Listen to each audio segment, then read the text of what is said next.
Hello, hello. It's 7 p.m. Tuesday, April 27th, 2nd, April 22nd, 7 p.m. on the East Coast. If you're just joining us, which you probably are because I'm just joining us, say hello. Let me know you're here. Let me know where you're from. Let me know how you're doing. Let me know all the things. I am Harry. Yeah. What's going to happen is I'm going to shave right after this and be like, why didn't I do that before the live stream? And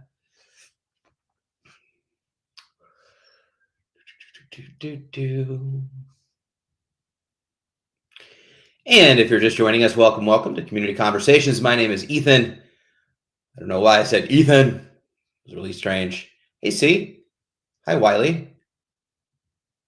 My name is Ethan. I'll be your host. As always, we give it a couple minutes for you to get in, get settled, get relaxed, load off. You are here, Wiley.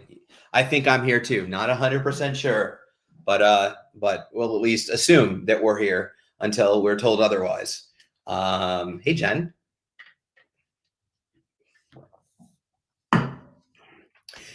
So if you're just joining us, say hello. Let us know. Let me know. Let us. I always say us. I'm used to us. Let us know where you're from. Hi,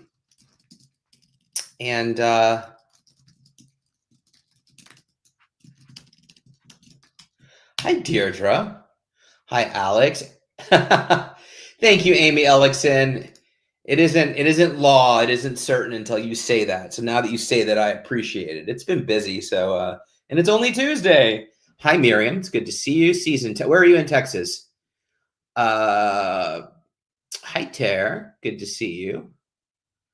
Yeah. So if you're just joining us, let us know you're here, where you're from. For instance, Alex is from San Francisco, but she's currently in Chandler, Arizona. So there they are. So maybe just on the border of getting really warm. Let's get through some housekeeping, and then we'll dive into some conversation. So, as I said, my name is Ethan, and this is Community Conversation. Community Conversation is intended to serve as educational content and is not intended to replace therapy. For treatment-related questions, please be sure to work with your local provider or contact a local clinician. The IOCDF is not a crisis hotline. If you are in crisis or ever feeling unsafe or suicidal, please go to your local emergency room, call 911 or the 988 suicide lifeline, crisis lifeline by dialing 988. As always, we want to create a safe space and be kind and respectful to everyone. At the end of the day, we are here to support one another. So just keep that in mind, and also keep in mind that we are recording and broadcasting on all the social medias of all over the world. So as we have honest and personal conversation, just keep that in mind. We try to keep this as safe a space as possible. But of course, we are in the wild west of the online social media places. It's well said, Ethan, well said. So with all of that being said, that's out of the way. How's everyone doing? Hi, Stacy. Oh, Terry. Okay, perfect. Thank you. Appreciate that. Hi, Stacy. I said hi, Stacy. Hi, Stacy. Hi, Robert. Phyllis in the house. Miriam.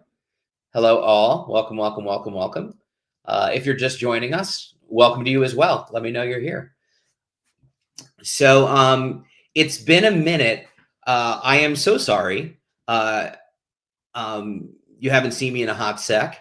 I was supposed to be on a couple weeks ago, and I got stuck in traffic, and a terrible accident, and I didn't make it home. So the beautiful, wonderful, amazing, brilliant, sweetheart Callie Warner filled in for me. Thank you, Callie, for being an amazing human, clinician, and friend. So hopefully you all enjoyed her. But I am back. I am scruffy, but Amy Ellickson says it's okay. So it's okay. I'm going to clean my glasses now. And then, yeah.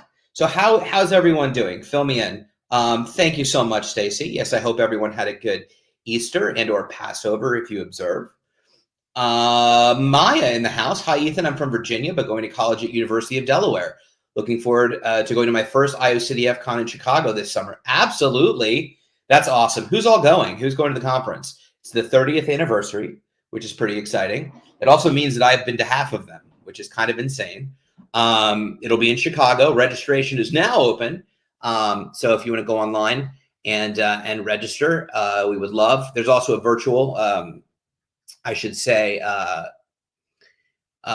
There's a more expanded virtual option as well for Chicago, where you can see a lot more panels and tracks. Last year was the test of that, so I know the IOCDF is excited to launch a more robust virtual option for those that can't join. Oh, that's awesome, CJ. I can't wait to meet. No. I was not in an accident. It was simply terrible traffic because of an accident. I was not involved in an accident. So just late.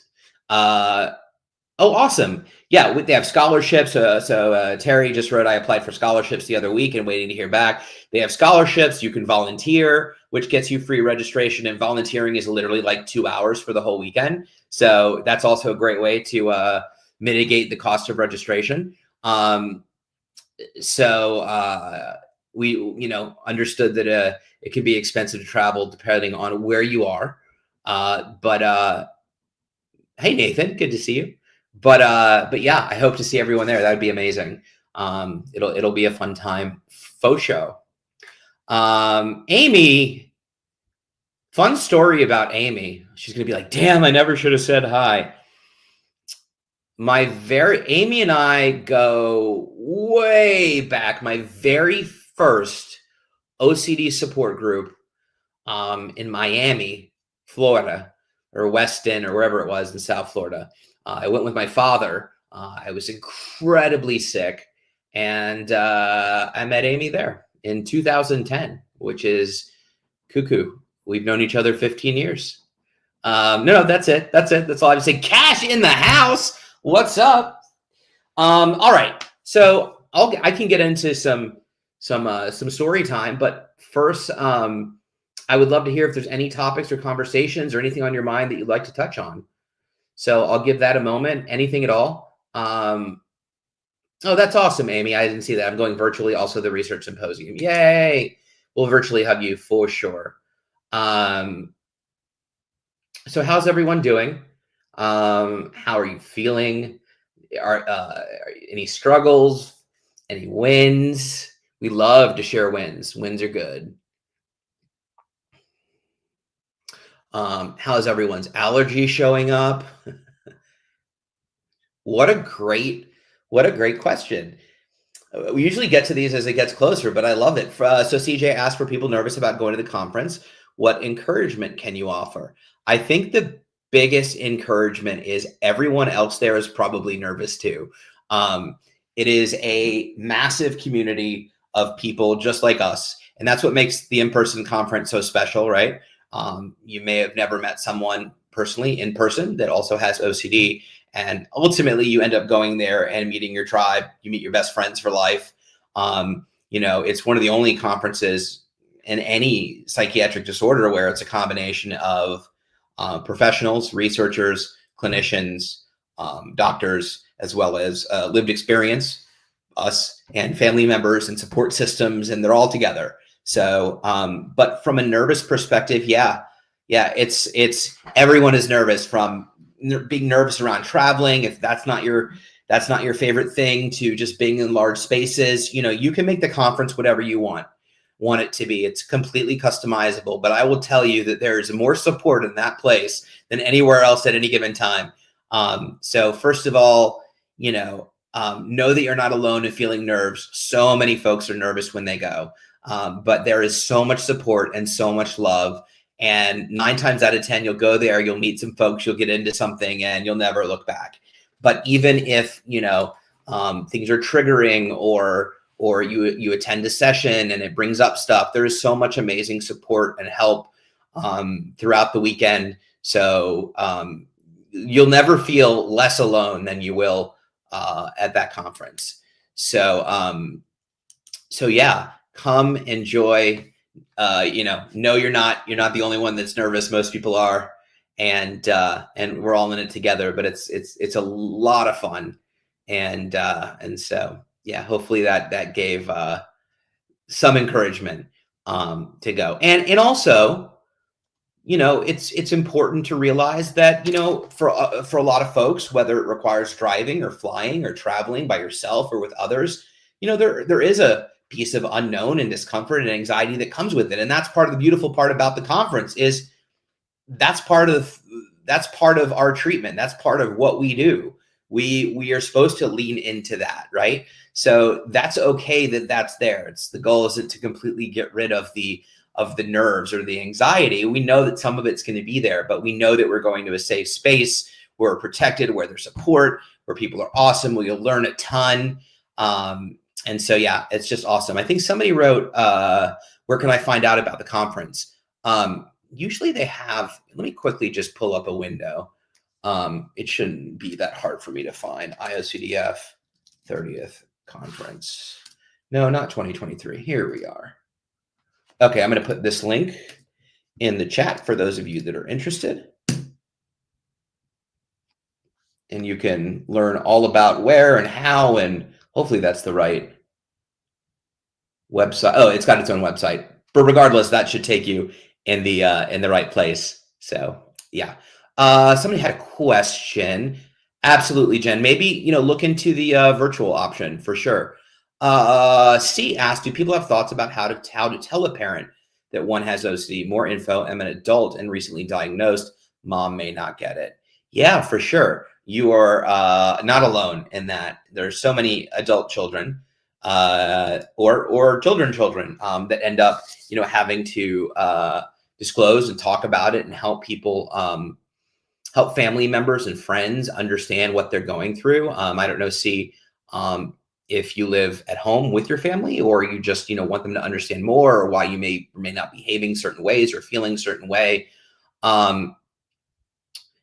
So without knowing too much backstory, some of the easiest ways typically is, I don't know, see how educated you are with an OCD, but I love just sitting down with somebody and taking them to the IOCDF website or already having articles pulled up about, I want you to read a little bit from experts in the field about what I have, what I'm going through.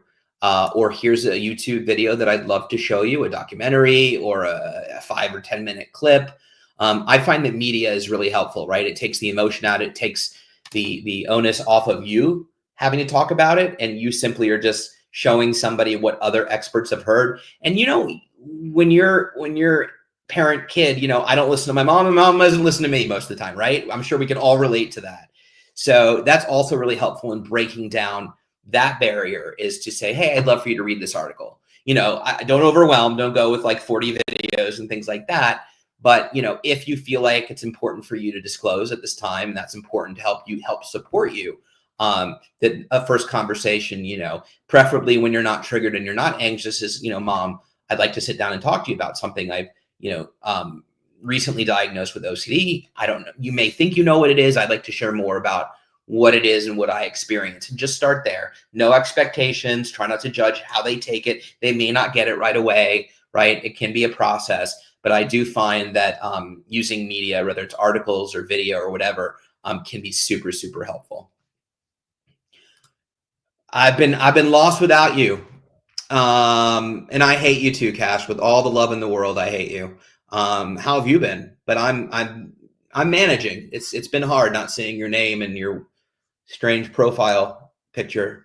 But anyway, I'm good, man. I hope you're doing well. Okay. Cash. Well, hopefully that helped too. In my case, I lived with my parents. And so, they got large doses of it. And then we kind of discovered together what I had. And at that point, I was unable to function. So it was just such a relief to have some clarity.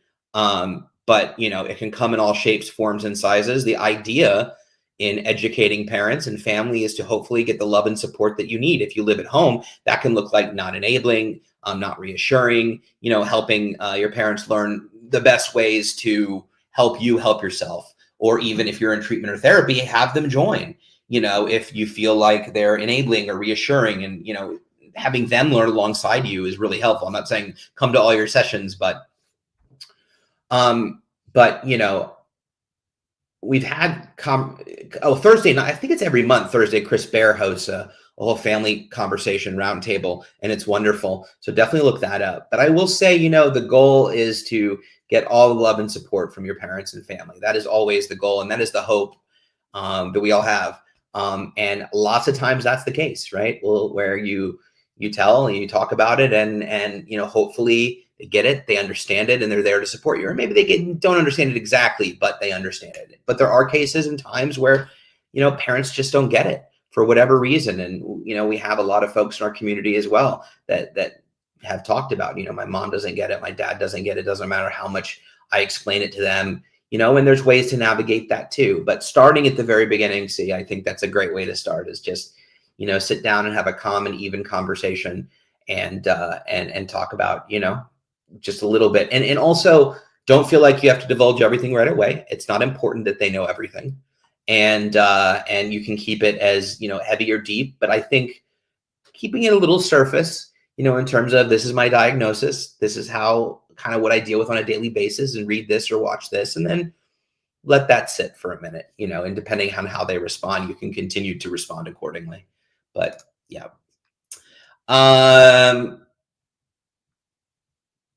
Oh, I'm sorry. Oh, Cash. I was thinking C wrote that. I don't care, Cash. I'm going to have such moral scrupulosity about that comment. CJ, my teens have been loving standing over the sink doing dishes while crying story. I love it. It's a great story. I think we need to design a shirt, of just this in tears, like an outline, a silhouette or something. I agree. HG, does the IOCDF have a list of relatively safe and affordable hotels in Chicago that aren't too far from the conference site? The hotel where the conference will be hosted is really expensive. It is really expensive. I think so. I should know more. There should be a conference rate if you're going, obviously when the rooms run out. But if you call and say you're there to attend the OCD conference, I don't think it's just for speakers. I could be totally wrong here. Maybe somebody else knows, but I'm pretty sure. I'm scrolling down to the bottom to see if anybody. Oh, ISOStage is in the house. That's exciting. Just seeing if anybody else knows. I've always spoke, but I'm pretty sure that there's conference rates for the hotel. Just call. And it may still be too expensive, but I did go online and saw that they were like $450 a night for the room. And the conference rate, I think, is $230, $240 a night, which is still expensive, but much more doable. So call the hotel, let them know that you're attending the IOCDF conference and what's the rate. And I don't think that it's just for speakers. I think it's for everybody as long as rooms exist. If not, that's a great question. I haven't perused the website, but if you just shoot them an email or give them a call, I'm sure they're happy to recommend hotels in the area that are in walking distance, and relatively, well, I was going to say relatively easy to get to and safe. Not relatively safe, sort of safe. It's Chicago. We don't know. But yeah, I would call first. I'm pretty sure of that. I wish I knew for certain. I'm going to see if anybody's weighed in at the bottom. I appreciate that. The conference rate. Okay. Yeah. So the conference rate, I was right. So it is for anybody attending, $260 per night. Agreed. It's better. It's roughly 40% less, but still, still pricey for sure. Thank you. I knew somebody would know. Cash Money. I like the name. Wiley. I'm going with that from now on. Cash Money. That is awesome. Isostasia in the house. Good to see you. You're so welcome, C. I hope that helped. Please, if you have any other questions, let me know. That's true. That's a great point. You start with your family, and you hope that they do, and a lot of times they do for sure. So let's go in hoping for the best and super optimistic.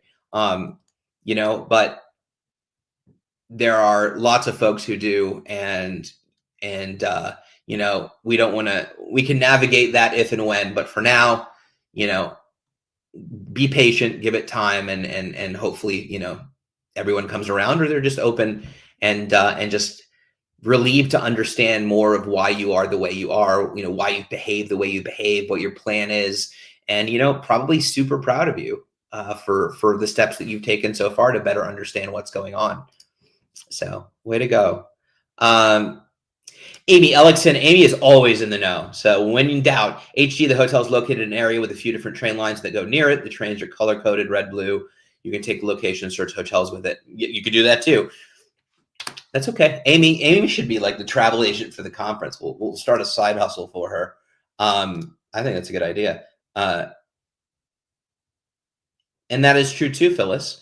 Your mother may have more of an inkling of something troubling you than you think. Mothers can be like that. And I think giving specificity and putting a name on it, right? Again, and we talked about that helps as well. So yeah, for sure. Jenna, hi Jenna, good to see you. It is Beth's story. It is a Beth story. Absolutely. Oh, so C wrote, thank you, Phyllis. I appreciate the background is my dad probably had OCD and my mom was quite impatient with him at times. So I worry she might not break the pattern. See, but I think you raise a good point, which is undiagnosed, right? So if a lot of people can assume with OCD that, we're being annoying, we're not trying, why can't we just stop? Just don't do that, right? And as you learn about the disorder and become educated about it and understand that it is in fact a disease, it is a disorder, and why we behave the way we behave, and also what we can do to help ourselves and clinicians and all that so forth. That impatience goes away when you understand. No different than, if somebody has, low energy and is at work and you're like, dude, pick it up. And then you find out that they have, X disorder or disease. And you're like, oh, that makes sense. Okay. We can be patient with that. We can appreciate that and do what we have to do. So, but thanks for the insight. Also,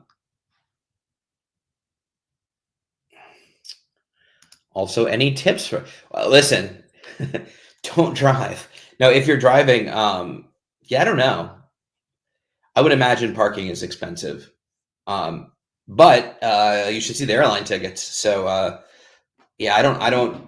Amy is your go-to. I can answer OCD questions, and frankly, so can Amy. In fact, Amy, take it away. I'm gonna go take a nap.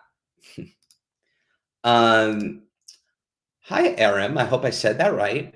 My family knows that I have OCD for as long as I was diagnosed, but I'm afraid they cannot understand that it is an illness. They think my symptoms as if they are quirks. I'm sorry to hear that. I know that that's really, really hard. And I know we've talked about a little of that today. I wonder, without knowing, again, your backstory, I wonder, have you been in therapy? Have they been to therapy? Have they been explained truly what it is? Similar to the advice that I gave, are you able to sit down with them with articles and videos and really just say, hey, and calmly and, compassionately, I really would love you to understand a little bit more about what I'm going through. And here's an article that kind of wraps up my experience or tells my experience or summarizes my experience, or here's a video that helps. And I'll lean back on media. I really think media is really effective to help explain things to parents. And hopefully enlighten and educate. If you're an adult, there does come a point where, how important is it for them to understand it? You have the ability, hopefully, and I don't know if you're in treatment or not in treatment, but the goal is to obviously live a really value-driven, full life, and as hard as that may be, parents not quite understanding that specifically shouldn't interfere with your ability to move forward. We would all love our parents' support and love, and that is always the goal. And hopefully 9 times out of 10, that is the way things play out. But it is important to note that, that isn't required for people to move forward. Easier said than done. I'm very blessed that my parents were supportive and understanding. But like I said, we've talked to lots of folks whose parents just didn't get it and just didn't understand and made fun of. And there are lots of ways to cope and deal with that too. But if you haven't truly sat down with them, really from an objective perspective, right? When you're calm and collected and go, hey, listen, I'd love to share more of this with you, more about this with you, what I'm doing about it. And if you need help with that, we can definitely support you in ways to have that conversation and what that looks like and how you're moving forward. But I would start, what does another conversation with them look like? And even if they say, we know, we've had it, you can simply say, I hear what you're saying, but I would really like to show you a couple things that I found online that, is similar to what I'm going through. That OCD is a disease and a disorder. It's not a personality quirk. It's not a choice. It's not a decision. Here are 55 doctors that say that. And I'd love for you to watch this, and then maybe we can talk about it, and you can text it or email it. You don't have to be sitting there next to them, and maybe start there.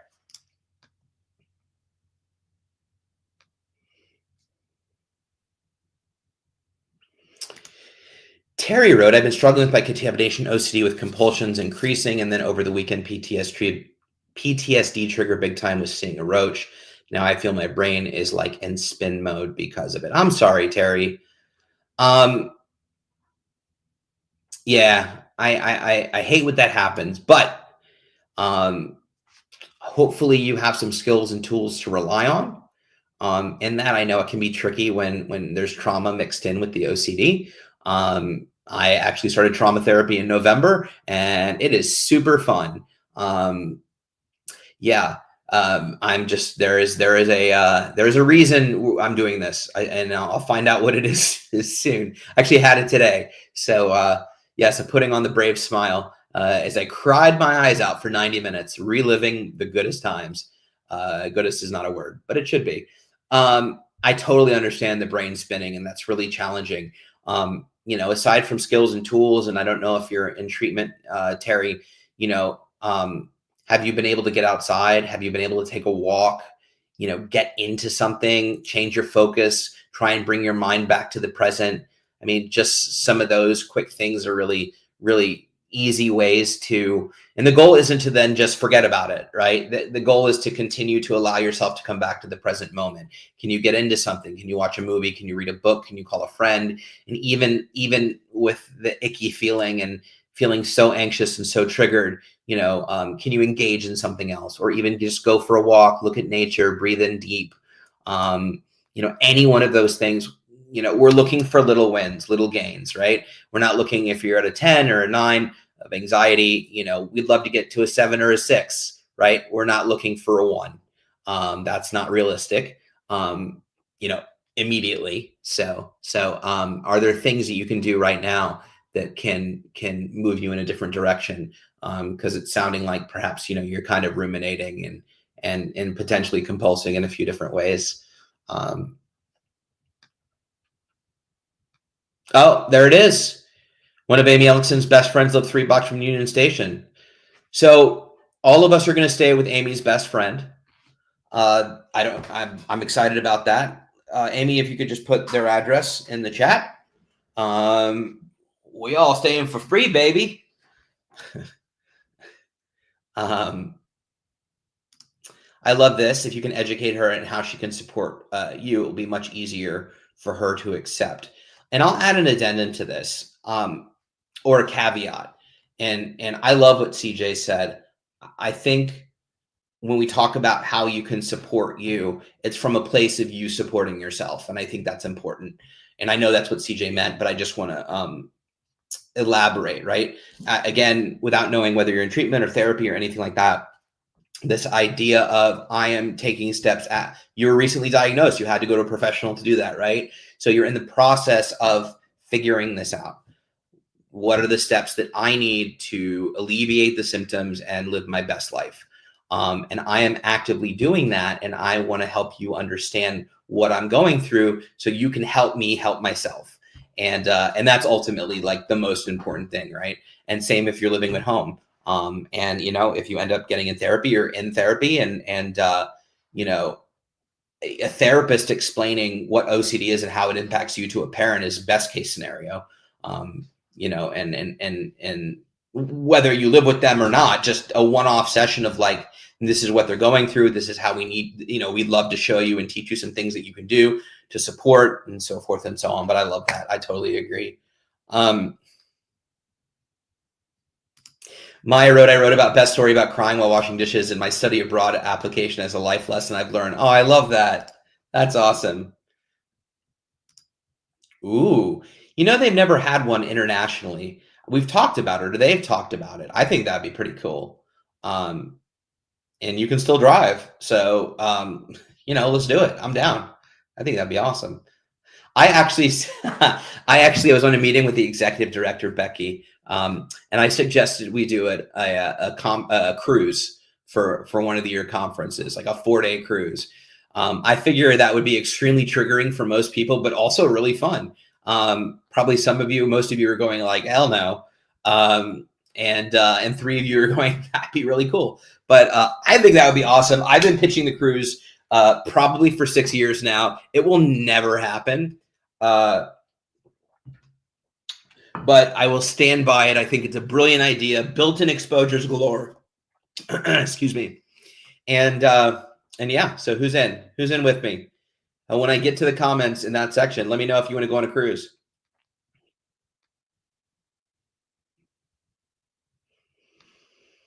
Oh, okay, let's see here. I've been well. Thank you for asking, Cash. I've been well.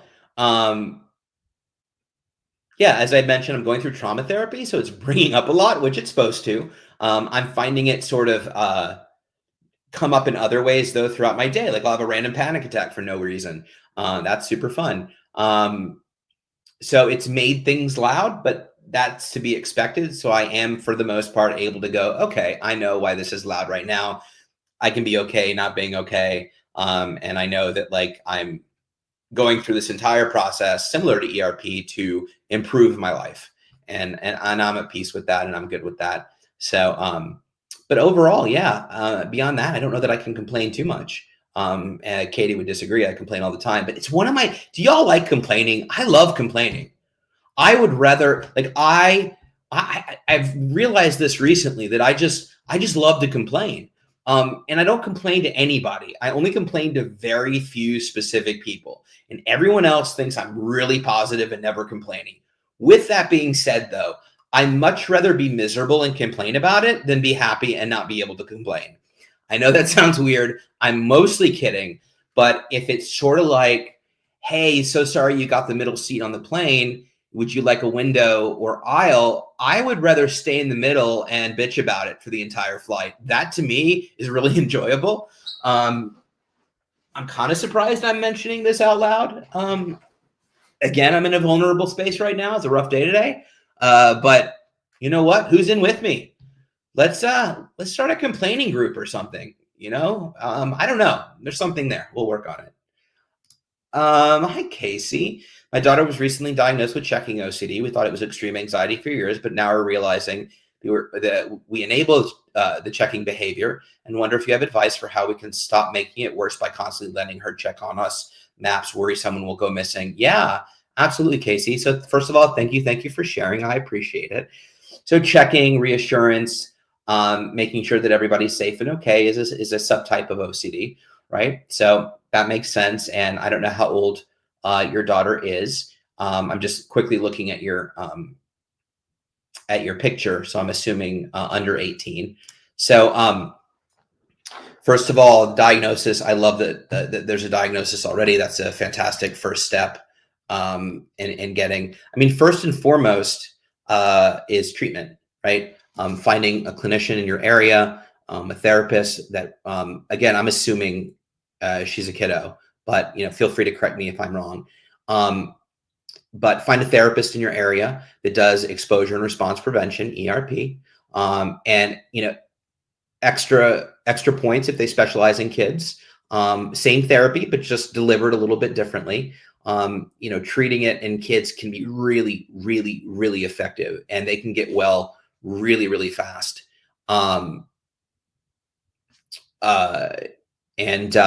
It's quite amazing how the neuroplasticity and how flexible they can be, especially when it's gamified, which it usually is. So that's first and foremost. I wouldn't recommend. I mean, obviously, I can speak to my own experience, which was when I was a kid and even an adult child, I sought a lot of reassurance. Sorry, I'm reading Cash's comment. I sought a lot of reassurance from my parents in a lot of different areas. And, the treatment for OCD is counterintuitive to parenting. Parenting is all about, I don't want you to suffer. I don't want you to struggle. I don't want you to be upset. Of course, I'm going to look at this map, answer this question, because I see that when I do that, it makes you comfortable. It relieves your pain and anxiety. And so that makes all the sense in the world, right? And my parents did that with me for 30 years. I was waiting for your comment, Casey. Sorry, she's 10. We are looking for an ERP therapist. We live in the country, so it's been hard getting her, just puts here, getting her to wait to check or have her buy into wanting to work on it. It has been really hard. I totally understand that. First of all, one of the silver linings of COVID is teletherapy, virtual therapy. Whatever state you live in, you don't need to be close to work with an amazing therapist. There's also a therapist licensed in all the states, in a variety of states, and there's a lot of ways to work with therapists. So if you're not living in a metropolitan, I know rural areas can be really challenging.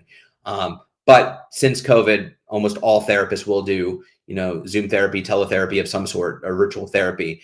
And although may or may not be ideal for kiddos, maybe it is because she's used to devices. But I wouldn't let that stop you. I would look for wherever the big cities are, whatever state you live in. And if you haven't been, well, I think you said, I'm so sorry. My brain is a little, we're looking for an ERP therapist. Yeah. So the IOCDF has an amazing resource directory. So if you just type in, let me see here, resource directory, IOCDF. I don't know why I'm singing that. That was super weird. Trying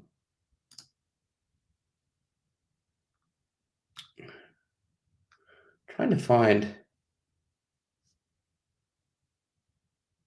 getting started. Well, this will at least get you, I'm not reading the whole thing, but this will at least get you to where the area that you need to go. But yeah, I would start with, that, and know that, you don't need to live close by if that's not an option.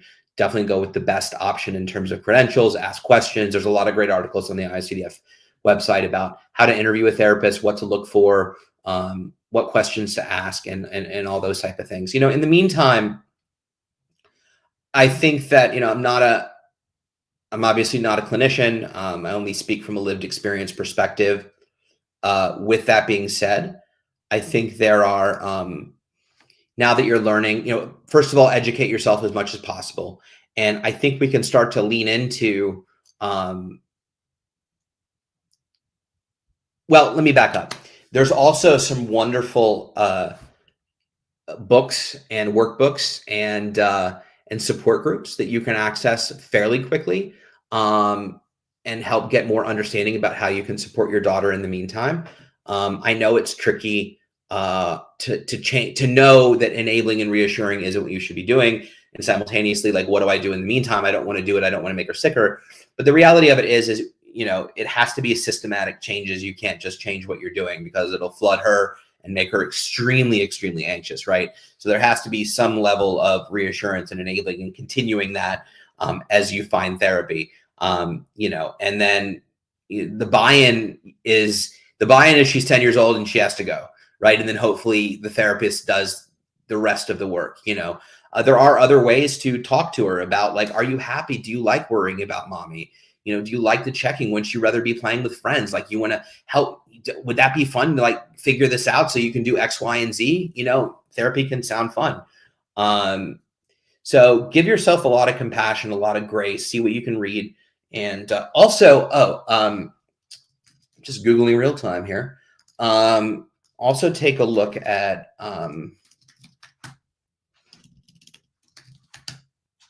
SPACE treatment. It's really good. It stands for Supportive Parenting for Anxious Childhood Emotions. And this is also fantastic. So take a look at this. I'm putting this in the link as well. And it is anxiety specific, not just OCD, but they work really well in conjunction with each other. But that would be my insight. I'm nervous to give you advice. I mean, not clinical advice, but lived experience advice, just because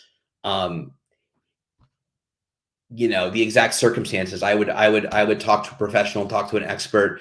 Even if you can get a hold of somebody for a conversation, right? Maybe they can't see you for 2 months, but maybe, hey, in this email, can you give me some things that I can do out of the gate just until we get there? Don't be afraid to ask questions and advocate and get information for yourself that can tide you over. It gives you some sense of direction on how to handle things until you're able to really get in treatment and get in therapy. But I'm glad you're here, Casey. And I'm so optimistic. It may not feel that way now. I know it can be challenging and scary and all those things, but the fact that we're talking about a diagnosis at 10 years old, we're talking about exposure and response prevention, we're actively seeking a therapist. So many in this room, it took 30, 40, 50 years to even get a diagnosis, let alone the right treatment.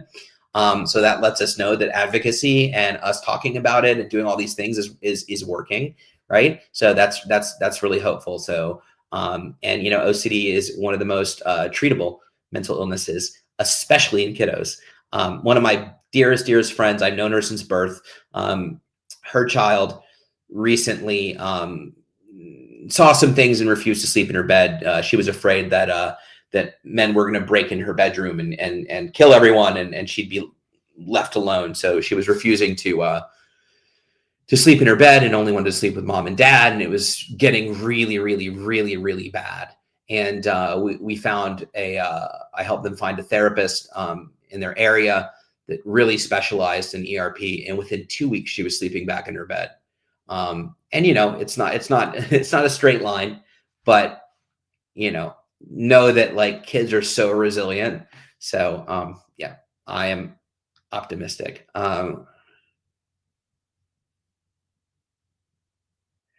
Starnix, I don't have an answer to this. I don't want to ignore this. Does anyone have enlarged ovaries or frequent urination along with OCD? I'm curious if OCD can cause other health issues. I'm not a doctor. I'm not a clinician. To my understanding, though, OCD in and of itself cannot cause other health issues. Now, whether people with OCD are more susceptible to something, maybe. I've talked to a lot of doctors and a lot of experts in the field. And I've never heard a connection between, OCD and X genetics or some of the things that you're mentioning. But like for instance, anxiety can make you urinate much more frequently, right? There's aspects of OCD, there's aspects of anxiety disorders. There's qualities about those things that could create symptoms or manifest in other ways. Anxiety can raise blood pressure, and there's all kinds of ways. So while the OCD in and of itself, the things that are related to it may impact your body in different ways. So that is true. But as far as saying something like, this is just as an example, but people with OCD are more likely to have diabetes. I don't know any connections about that, but that isn't to say that, things that we're doing because of compulsions or the way our body responds to stress or anxiety or triggering thoughts, doesn't bring about some sort of physiological changes, which makes perfect sense. Less so about the ovaries, more so about the frequent urination.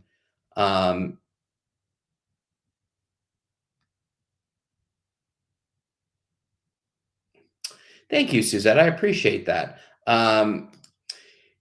Terry wrote, I saw the OCD therapist today and shed the tears while trying to breathe. I went to senior center this morning to fit. That's amazing. That's amazing. Okay, so this is where we introduce self-compassion. I know it's a crappy feeling to have your head spinning. We all relate to that. I relate to that. And I know that, when you're triggered, it can feel really disheartening. It's easy to self-stigmatize and all this kind of stuff. What you've written here is wins. That's all I read here is wins. You didn't say, I saw this thing and went to bed, right? Or disappeared or avoided. And even if you did, we can accept that and still want better. But I see, I went to therapy and fought, I felt emotions, I breathed, and you did some workouts. Whether that was before or after, you are trying to live life. And it doesn't matter how you feel doing that. It's that you're doing that. We put a lot of value on our feelings, and feelings are important and valid and relevant in many, many areas of life. In regards to OCD, I would never invalidate anybody's feelings. I will say, though, that feelings, I think, are one of the biggest enemies to getting better, because, you know, if we feel it, then it must be true. If we feel it, if I don't feel like doing something, then I'm not going to do something. This idea that if I do it, then I'll feel better, right? We can't make it about the feelings when we're in it. We need to make it about the actions, and whether we feel better afterwards or not. Even if your head is still spinning, you can look back at today and go, I went to my therapist, I did some good crying, I did some breathing, I worked out this morning. Yeah, I feel like crap today. This is a really bad day, but these are the things that I did, and those are all wins. And then just give yourself a lot of self-compassion for being like, and it's okay to feel crappy doing all of these things. And it's okay tomorrow if I feel crappy doing all of these things. And no, it is not fun. Nobody wants to feel crappy doing the day, but sometimes that's just a reality of our journey.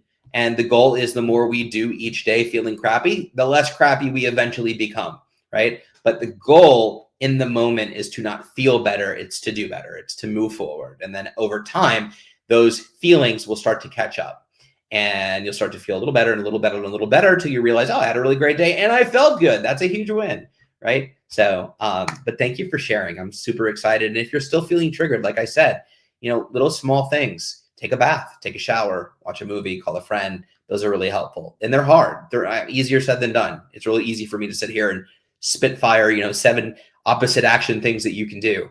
But Duluth is in the house. I'll most likely be at the conference because I live in Chicago. Oh, man. No, that'll be awesome. I love that. Ooh, why'd I go, ooh? To my high ISIS stage, to my complete disbelief, my mom and brother joined a support and psychoeducation group for family members. I'm happy about it. Yeah, absolutely. And, you know, also, so OCD SoCal, let's see, I'm just Googling away here. Thanks for your patience. So Chris Tronson, who you know, IOCDF advocate, clinician, you know, on all the time, doing stuff along with us. He and his mom run a friends and family support group that's virtual through OCD SoCal. So we were just talking about families and helping and understanding and all that stuff. I just posted a link to it. So if you're interested in free support, definitely check it out. Chris's mom is awesome and incredible human. So is Chris. So yeah, definitely give it a check out. Agreed. It's funny. It's been a minute since since the comment about Mexico City, but I knew exactly what you were talking about. It is, and we are working very hard at. Well, they're working very hard at building continued partnerships internationally, globally, and expanding their footprint and working together with, you know, local advocacy groups and clinicians all over the world. So yes, hopefully in the next 10 years, 5 to 10 years, people won't be saying, well, you are the international OCD. In the meantime, it's a great reminder. So I love that you said it.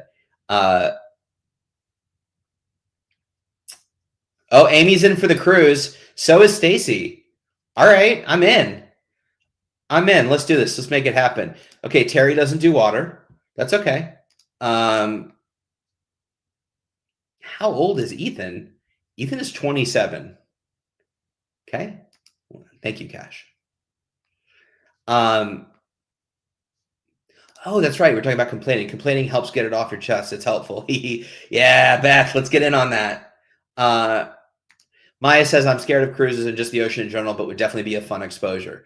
Yeah, the ocean intimidates me. Like, it's big and scary. And I always think of the movie Deep Impact, where the giant, like, 1,000-foot wave comes because of the asteroid that hit Earth. And that's what I always think of when I see the horizon in the ocean. In a few weeks, Katie and I are going to Jamaica. We'll be on the ocean, so I'll get to see. I'll get to have that intrusive thought every day. But I've been on a few cruises, and I really enjoy them. Aside from COVID last time, they're a lot of fun. And honestly, like, for the money, it's you know, all inclusive, and it's a good bang for your buck. Oh, whoops, sorry. Has anyone ever heard of consumption OCD? Can you tell us more about it, Sabrina? My favorite quote is avoidance is prolonged suffering disguised as safety. What are other people? I love this. Great, great. Maybe next time we come on, I'll ask everybody's favorite quote. I love that.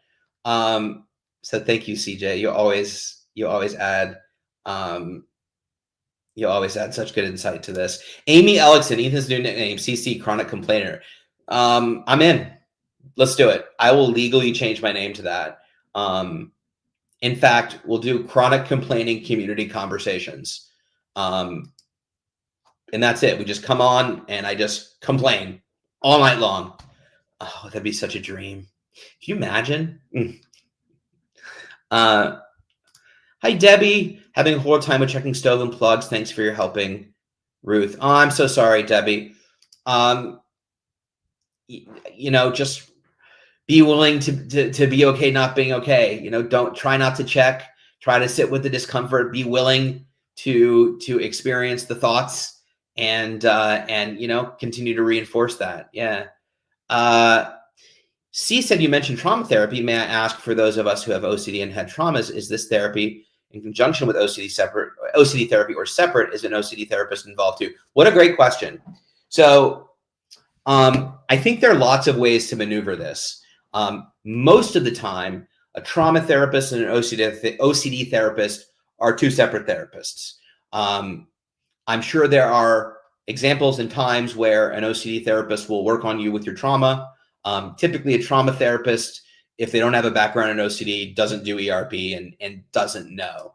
But after all, OCD is a specialty, right? So it would make sense that an OCD therapist would have experience with trauma. But most of who I've spoken to, if you're dealing with PTSD, you're dealing with PTSD. And if you're dealing with OCD, you're dealing with OCD. Obviously, as we're all talking about, it's very, very common to have everything interwoven. And that makes it very tricky, right? Because whether something is related to OCD, whether it's related to trauma, whether it's an exposure that you should be doing, whether it's not an exposure you should be doing, whether your response is a OCD triggered response, whether it's a trauma response, right? And sometimes you handle it similarly, and sometimes you handle it differently. And it can be really enmeshed and complicated to untease, if you will. So for me specifically, I am not in active OCD therapy. I see an OCD therapist. Nope, that's not true. I just see a trauma therapist right now, but I haven't been in active OCD therapy for probably 13 years. I've seen the therapist every week since I got better and got out of the OCDI in 2011. I've seen OCD therapist every week. What does that mean? She's my therapist. We talk about life, we navigate things, and she knows about OCD. And that way, if I have an issue or a blip or a relapse or whatever it is, we can handle it and deal with it, right?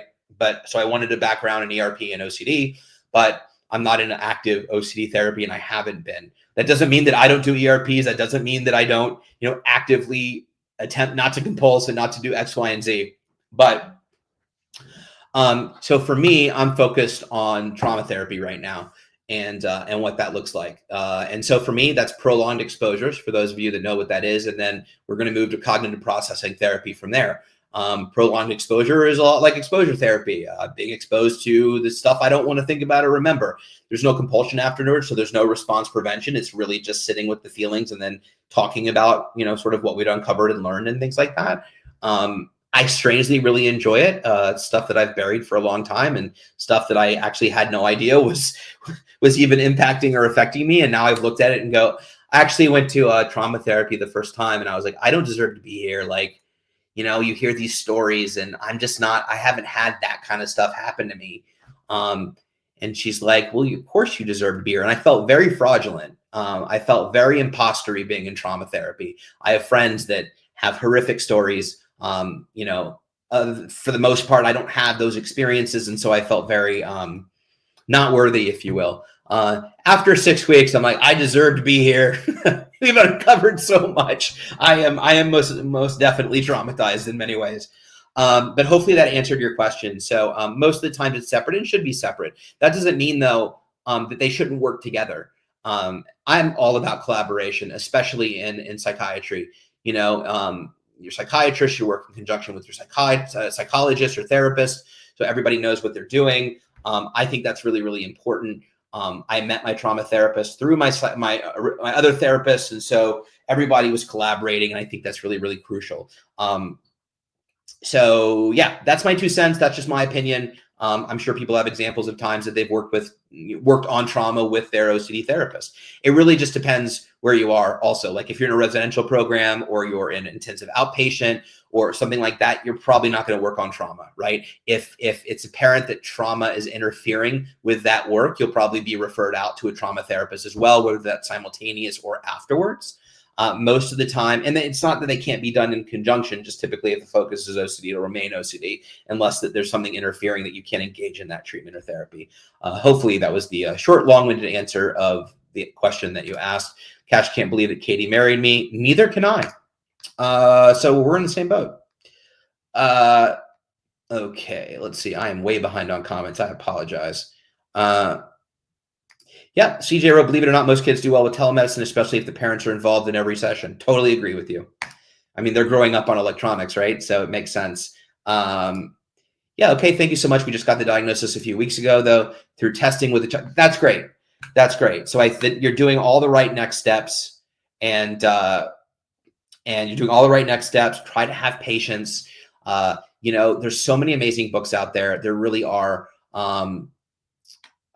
Because we're closing in on time, I can't check my reference, but I'll give out my email at the end. I usually don't do that, but I did last week. I'll give out my email. Actually, I'm gonna do it now so I don't forget. If you want to email me,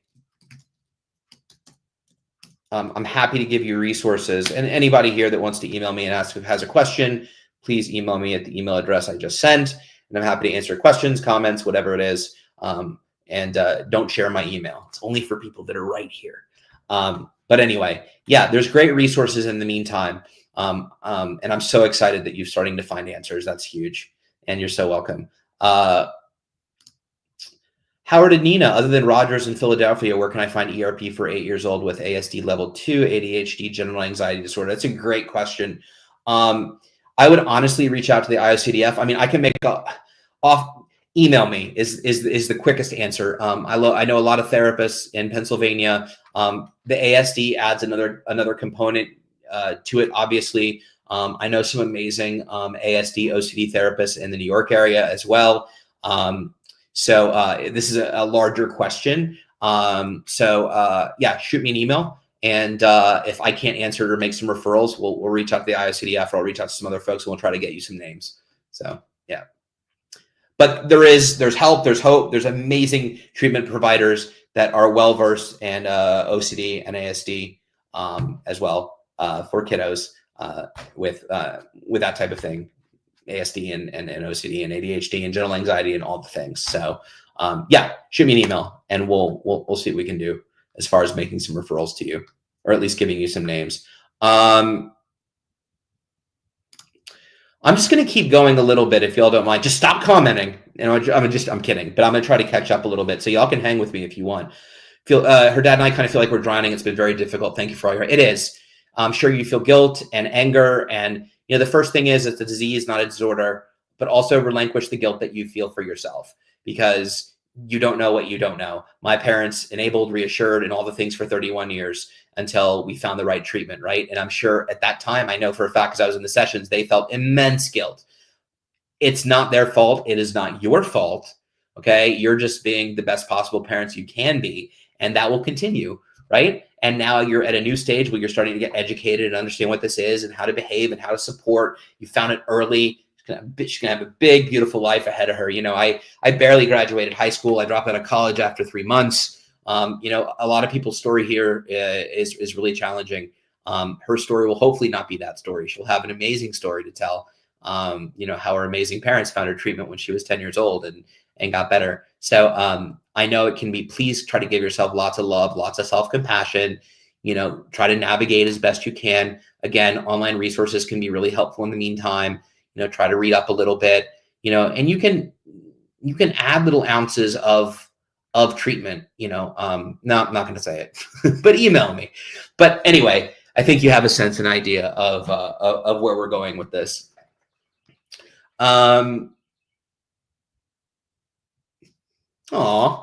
I love y'all so much. As a person with OCD, I salute you for being a supportive parent, Casey.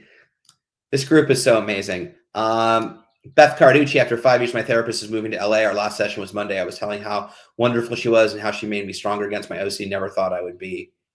Aw, that's so hard. That's so hard, Beth. I hope you're taking care of yourself. You're finding someone new. That's really challenging. It's really challenging. So sending you all the love. Okay, there's my space treatment. All right, we're making progress here. Let's see. I'm just going to quickly go to how do you feel about neurofeedback to help treat OCD? My daughter is in a 35-week program, and her most recent QEEG is showing her brain is more regulated. I mean, without neurofeedback is not a recommended treatment for OCD. It doesn't mean that it can't help anxiety and calm the brain. It isn't indicated for OCD, but if something is working, I think the more modalities of treatment there are that we can access. So I don't know that I have a feeling either way. I don't have a lot of experience with it. And the individuals that I do, I mean, like if I were to say to you, I know 2 people that had it and it didn't help.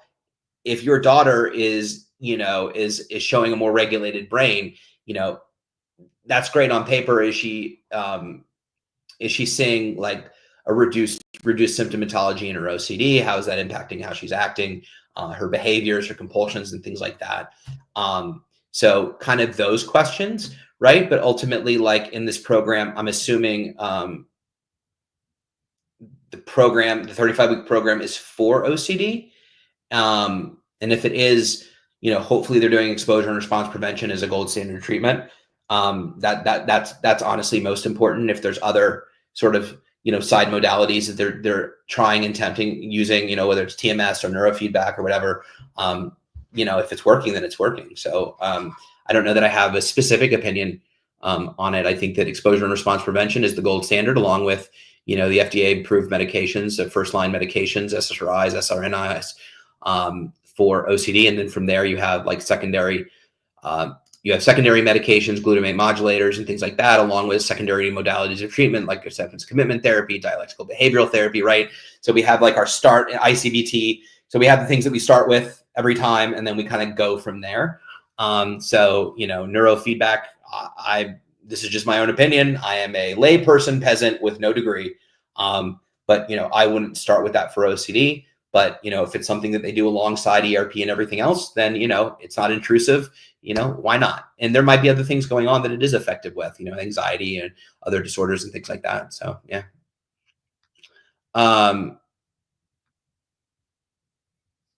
Nikki, my dear friend in Dublin, how are you? All right, I got to hurry along. Would love to know how my son can get help with exact OCD your wife spoke about that she got better from. How did she get help? I emailed you this question a while back too. Oh, I'm sorry I didn't answer, Dixie. The email that I had before was just Ethan, and I don't have access to it anymore. I lost access. So for those of you that have been emailing me there, I'm sorry, I can't get to it. It's a great question. Ultimately, the short answer is therapy, exposure and response prevention with an amazing treatment provider, an OCD specialist. That's the short answer of it. But I gave out my email in the chat. Please feel free to email me again, Dixie, and I'll definitely get back to you for sure. Thank you, Nancy. I appreciate that. I watched a video of you many years ago when you spoke at the convention. It was so memorable as it was similar to our journey. Thank you, Nancy. I appreciate that.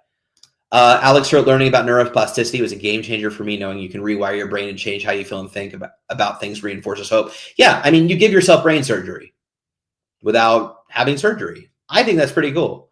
I think that's pretty cool that you don't need to cut open your skull to do it. I think that's pretty cool that with the guidance of someone else, you can do it on yourself. And you can continue to reinforce that.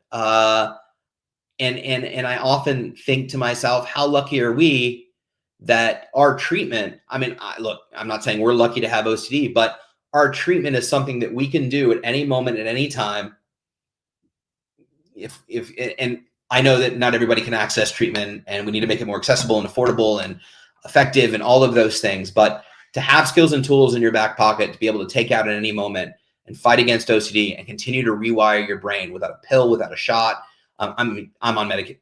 Anyway, I'm going to shut up. It was going good until that moment. But no, you get what I'm saying, right? In terms of the behavioral therapy, being able to take that out in a moment's notice and be able to utilize that, and have that continue to rewire your brain and reinforce the good synapses and shut down the bad. It's pretty amazing. It really is.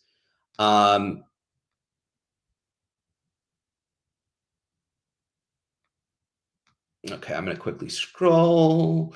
I apologize if I missed your comments. I know we're running out of time.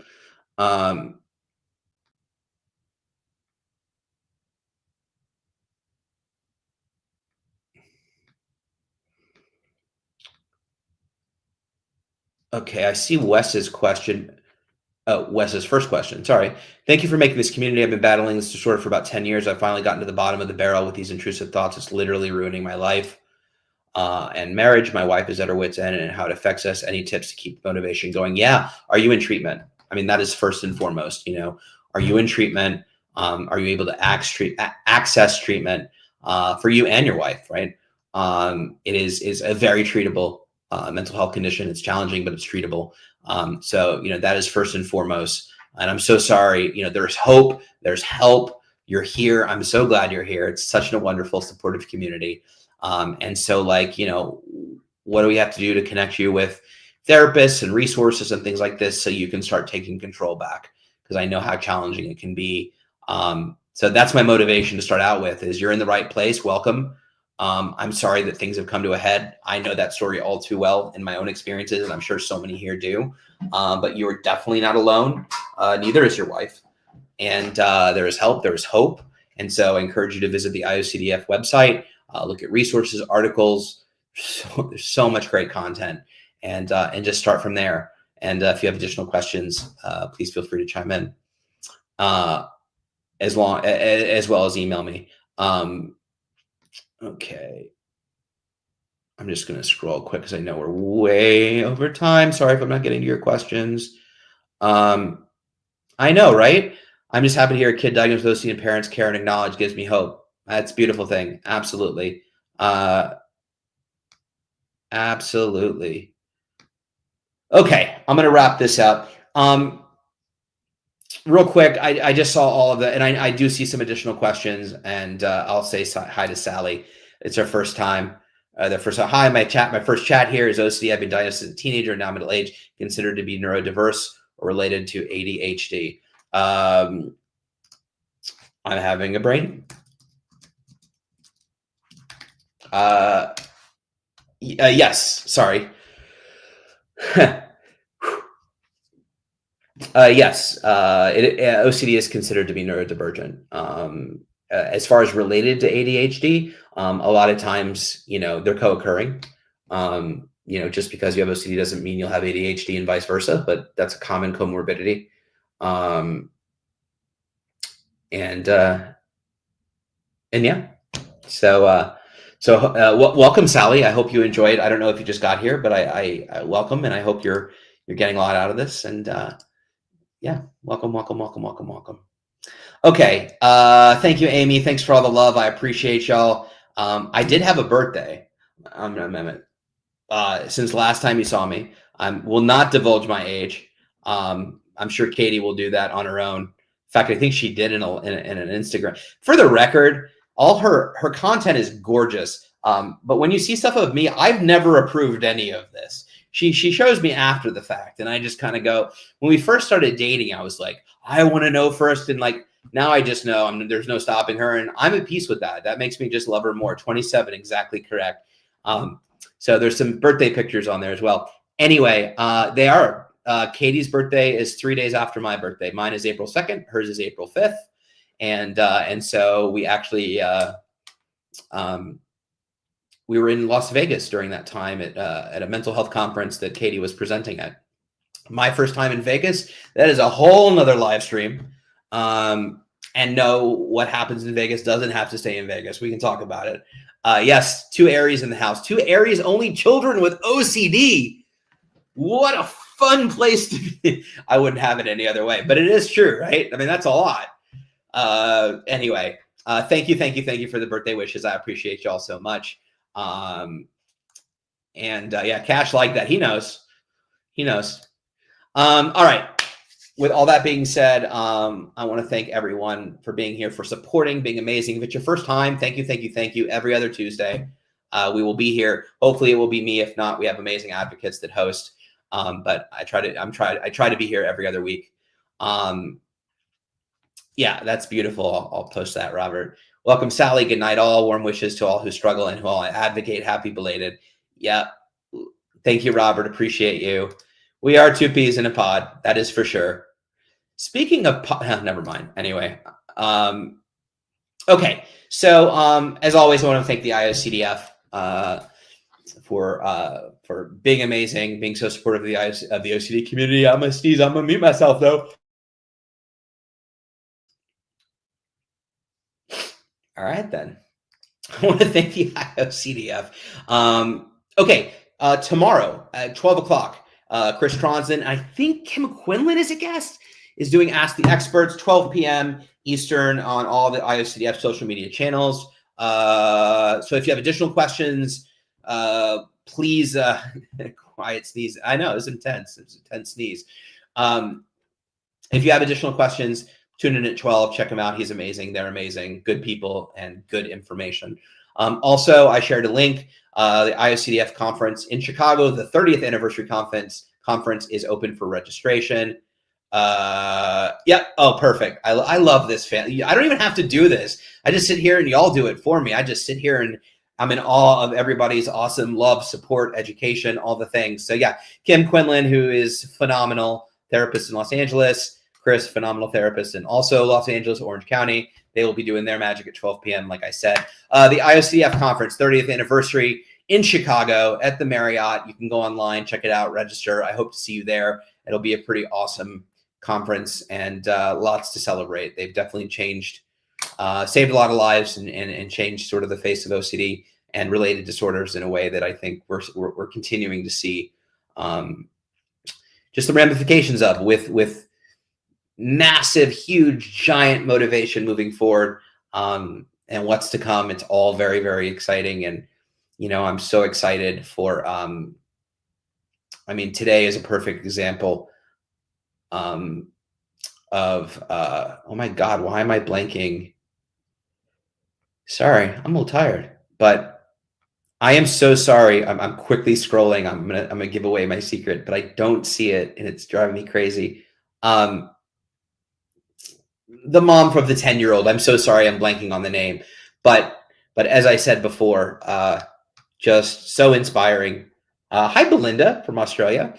Yeah, I know. I don't know where I go. Where do I go? But as Cash said, it is so inspiring, and I know the work of the IOCDF and all advocates out there, regardless of how you're advocating, where you're advocating, nonprofits alike. You know, we're all making a huge difference, and your 10-year-old daughter is a huge example of that. So, yeah, thank you. All right. With all that being said, and I said a lot, be sure to subscribe on YouTube as well as follow on Facebook, Instagram, Twitch, all the places so you get notified when we go live. Otherwise, thank you so much for spending your Tuesday night with me. If it is night, if you're in Australia, it's day or morning. And, you know, if you're in Hawaii, it's still afternoon. There's a lot going on in the world. As always, you can contact the foundation at iocdf.org. Otherwise, stay safe, stay vigilant, feel the feels. Don't let OCD off the hook. And we will see you 2 weeks from tonight. Have a beautiful rest of your day. Talk to you later. Good night. Oh, I'm supposed to bring up, where is it? This thing. Bye.